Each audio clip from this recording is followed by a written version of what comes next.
Welcome back to another session of Cooking with Keith. Tonight we're going to make a nice healthy dinner. We're going to do some salmon teriyaki, nice and simple. We're going to do broccoli with garlic and oil, some brown rice, and a cucumber and red onion salad, if we get fancy, with a little bit of fennel. So stay tuned. Okay, so tonight we're going to make the salmon. Let me just talk a little bit about salmon. Salmon is like America's fish. I chose salmon because you can get it in every single restaurant and everybody's used to salmon in the United States. The thing about salmon is that probably 98% of it is farm raised, which means it's made in some sort of a pool or in the ocean somewhere, and they feed it some orange Fruit Loops or something to keep it orange, otherwise the salmon would be white. But if you're in the Northeast or way up in the Northeast, or if you're in the Northwest or by Canada, salmon is fresh and beautiful. This salmon says it is wild caught salmon, but that in an article in the Times says that 98% of the fish that they found, the wild salmon that they found and did DNA testing in the New York region, was in fact farm-raised salmon. So the point being here, this is a delicious piece of fish we're going to make, but if you live in certain areas, look for your local fish that you have in your home area. Now, when you have a piece of salmon, this is about a 2.5 pieces, a whole side of salmon. One of the things that you have to make sure is that there's no pin bones. Often right here, there'll be a little bit of a pin bone that you don't want people to go and choke on, so you have to, with your clean hands, kind of feel around, and if you find one, yank it out. I thought there would be some in here, but I can't find any, so that's good. The second thing that you have to think about when you have a whole piece of salmon like this is, how much am I feeding? Who am I feeding? So something like this, I think I'm going to cut off, we'll say for about 4 people, over here. Let's be generous and cut it here. When you're cooking it, if you were cooking this whole piece, I would separate this like this anyhow, because this thinner piece is going to cook in half the time than this thicker piece. So you want to kind of pay attention to that. It's okay if you have people who like this a little rare, a little bit more well done, but in general you have to just pay attention to the different sizes of it. Also, we have the skin on here. You can have the skin on and the skin off. I prefer to have the skin on in general because it adds a little bit more of those good omega fats when it melts down, and you can always take it off when you eat it if you don't like to have that nice greasy, crispy salmon skin. So we're going to make this teriyaki, which is probably the simplest way to make salmon. We're going to cook it in the oven because most everybody has an oven. You can cook it on the grill. I prefer it on the grill. All year round, I prefer to put it on the grill. And I'm going to show you how to put the teriyaki on, which is pretty simple. So you take out, you have to soak this a little bit. You want to give it a little time in the bag, not too much time to overwhelm it. So take our handy dandy Ziploc bag, the salmon in. You're not going to get much more of a simple dish. Take your teriyaki, throw it in there, smash some cloves of garlic in there, and clove of garlic, you smash it down, remember to chop it up, but you're just letting it baste in there so you don't have to be too tight with the cuts. Just want it to go in, maybe one more. Smash down, throw it into your little satchel here. If you want to get a little fancier and you have it laying around your house, you can go to maybe a Chinese supermarket if you have and get some kind of funky stuff. I like this sweetened black vinegar. It adds like a little taste beyond the teriyaki. Really smells good.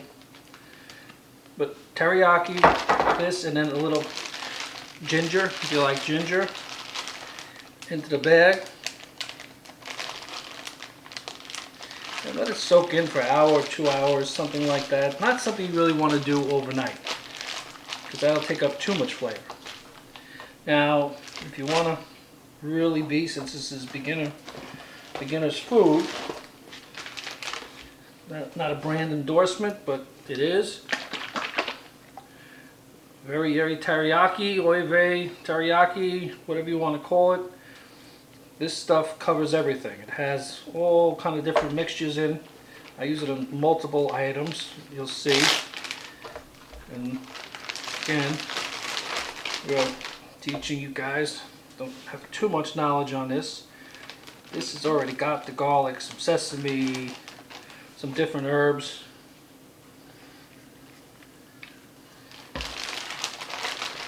Throw that in there.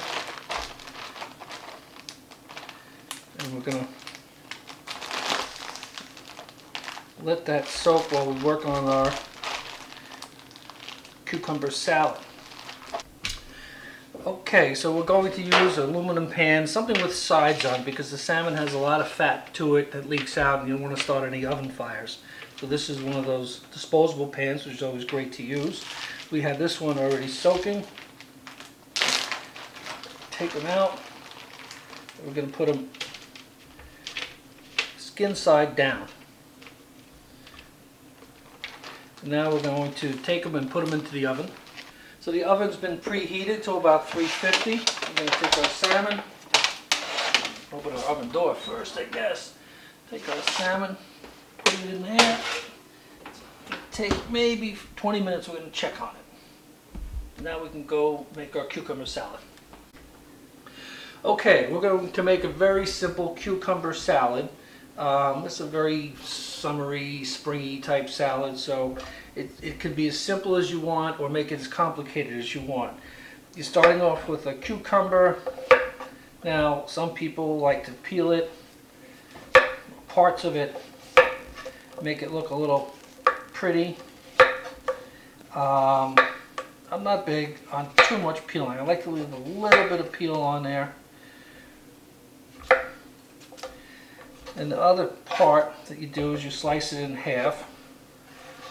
Now, some people take out the seeds and you just scrape those out.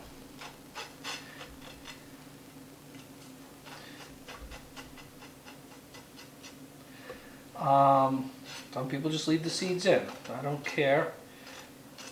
I like to do it both ways. Leave some seeds in, some out.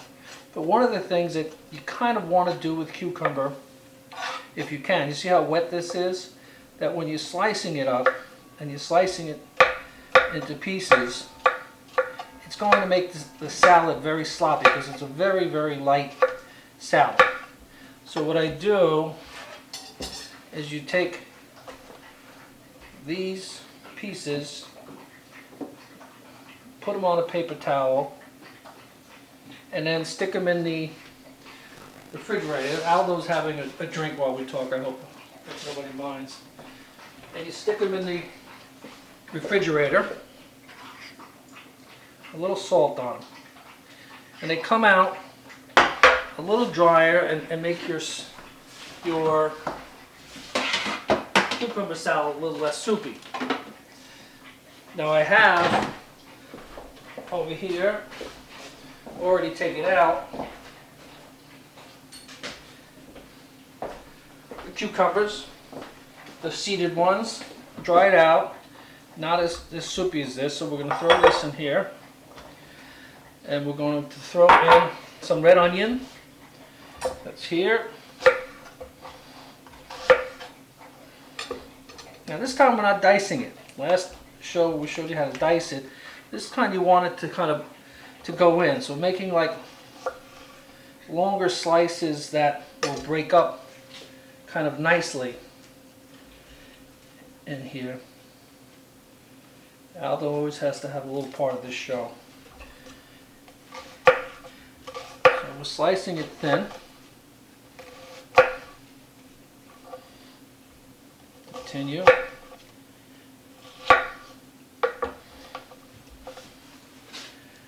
throwing it in here. Get rid of the big pieces. What's this, Jake? Dill. Dill. That's right. You're learning already. A little dill.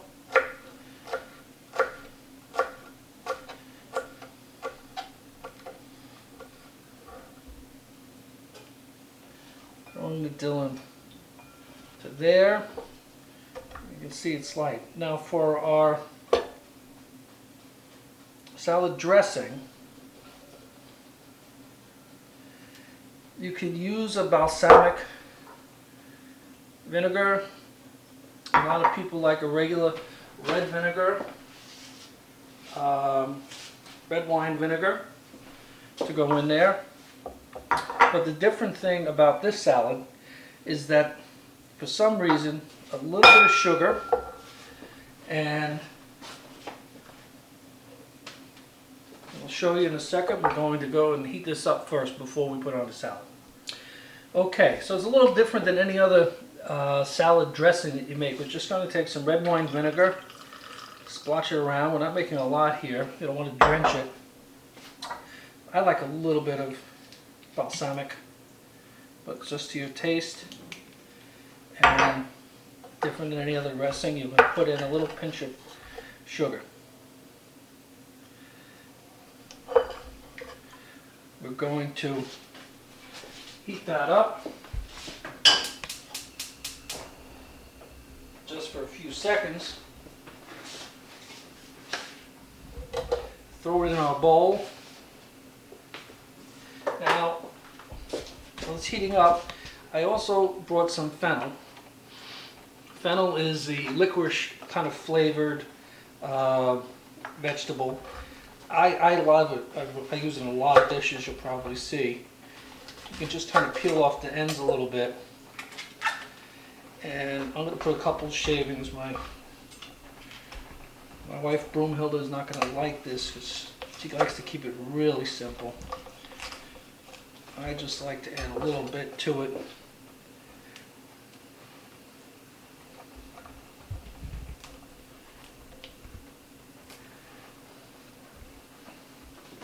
This is heated up by now.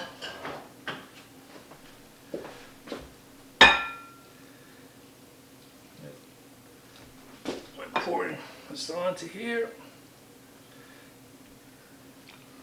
Mix that around. And now we're going to let that sit while we go to make our rice.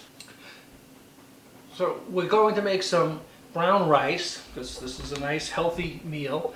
And any kind of brown rice that you want. This is just, this is a basmati brown rice. All rice, or most rice anyhow, is 2 to 1. 2 things of water to 1 part rice. Very, very simple. They make, you can also use, I'll show you, since we're beginners, that are in dirty rice. It already comes, it's kind of cheating, but it already comes with different flavors in it, but I think it's a great thing when you're starting to learn how to cook, how to make it. Instead of water, to make it taste better, you can also use some sort of a stock, either a stock that you make or a stock that you buy. Look for the low sodium on the stock, or even throw in some bouillon cubes. So we're going to go to the oven, to the stove top, and start this up. The key thing when we do this part is that when you put rice in, it's not something that you play with. You put it in when the water's boiling, or the stock is boiling, and then you'll see it'll take 20 minutes, whatever it says on the box itself, but it's generally around that time, 20 minutes, 25 minutes, depending on how volume you make. And you keep the lid on, and you open up about that time. It's not like any other kind of a cooking dish where you're playing with it all the time and mixing it around. It needs time to settle in. Otherwise, it releases too much of the glutens in there, and it becomes too sticky and too soft. Okay, we got our water to a rolling boil. We're going to add our rice. Stir it around a little bit now at this stage.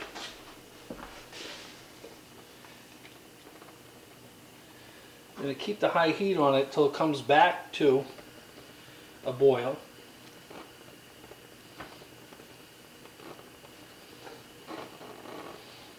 This would be a good time to use those chicken tips that we talked about when we made the chicken wings, to add some flavor to it. It's back to a boil. I'm going to cover it, lower the flame, and let that go while we make our last part of our meal, our broccoli, garlic, and oil. Tell me when. Okay, we're going to make some broccoli, garlic, and oil. What can I say about broccoli, garlic, and oil? It is what it is. Certain foods are what they sound like, and I can't make it too complex. So you have a head broccoli. You're going to cut off the bottom piece. Good to save if you're going to make some sort of a vegetable soup of some sort, but otherwise put it in the compost pile. These pieces you could break off. Sounds like I'm cracking my knuckles. This is too big. Cut it up. I don't care. Make it to the size you want. Some of these are little. There's no right way to do this. This is a big tree. Cut the tree down.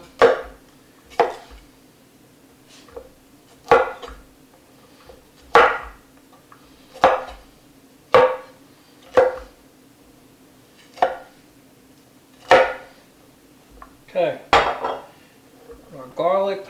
We got the drill on the garlic. Cut off the end a little bit. Smash them. This garlic, we want to slice it up a little bit so it spreads out in the pan.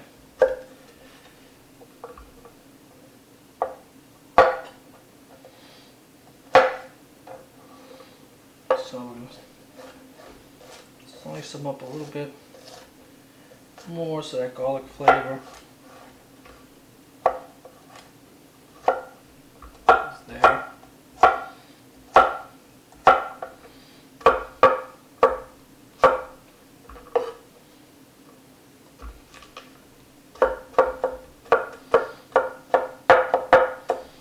Okay, let's bring them over to the pan. Okay, our vegetable is going to be broccoli, the garlic, and oil. As I said, can't get much simpler than that. You can try to get the oil in there. The pan is pretty hot. The garlic you just saw a saute. Now, going out on a limb here, and I'm throwing in a little bit of crushed red pepper. Just something to give a little bit of bite to it. And you like to put that into the hot oil first because it releases some of the flavor into the hot oil. Now, let that kind of roast down. I'm throwing the broccoli in.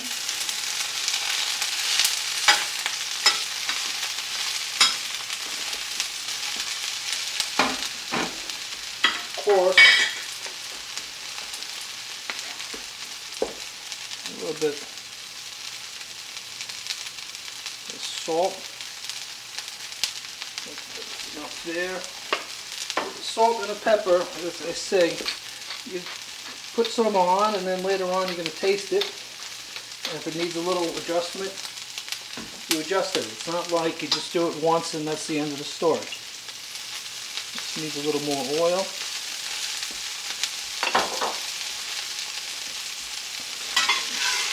Just kind of flip it around and come back in about 5 minutes. Okay, this is going to be the healthiest meal I think you ever see me cook.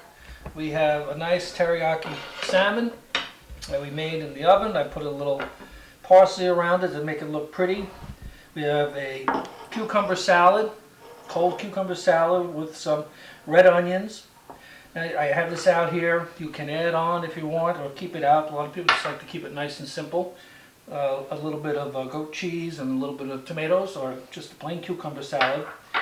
We made some broccoli with garlic and oil with a little bit of red pepper in there, flakes, just to kind of give it a little spice. And we made a brown rice, and I threw in at the last second, threw in some peas, frozen peas, which you always should keep in your freezer because they go with a little bit of everything, and they're good to have at the last minute if you have got punched in the eye. So this is the healthy meal from Cooking with Keith. Glad to have you, and see you next time.